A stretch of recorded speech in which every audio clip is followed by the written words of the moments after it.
Bitch, I'm taking off, I'm floating. Perkenalkan, nama saya Akmal Marfuka. Got too many racks, designer all my face. Perkenalkan, nama saya Tutis Paulisa. Me wanna ride my wave. Perkenalkan, nama saya Everything, she just wanna be safe, wanna be safe. akan menjelaskan tentang komputer. Pengertian sistem komputer. Sistem komputer merupakan kombinasi dari komponen komputer yang bekerja sama membentuk sebuah sistem untuk melakukan tugas tertentu. Adanya banyak komponen yang bekerja secara bersama, itulah yang kemudian bisa membuat komputer bekerja mengerti apa yang dikehendaki komponennya sebagai sebuah sistem. Sistem komputer sendiri tidak memiliki wujud fisik yang bisa kamu lihat dan juga kamu sentuh keberadaannya.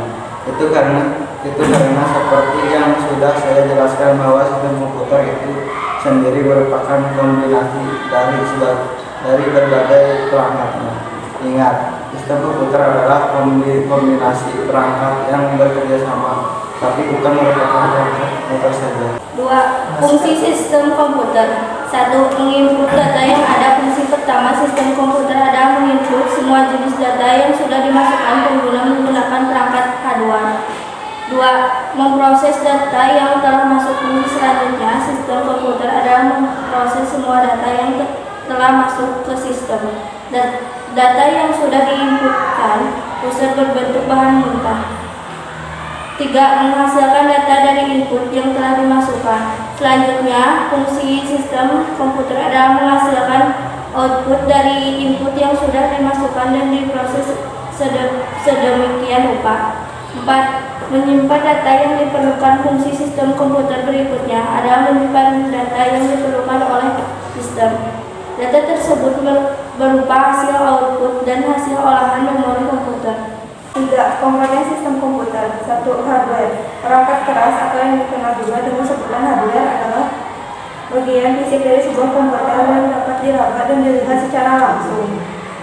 Hardware terdiri dari beberapa komponen elektronik yang saling berkaitan di antara satu dengan yang lainnya.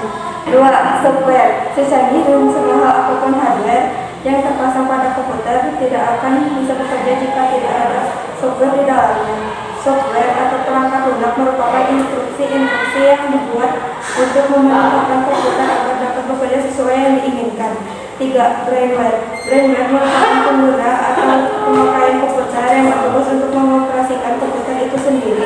Secanggih apapun hardware dan software pada sebuah komputer, tetap saja komputer tersebut tidak berguna jika tidak ada mengoperasikan.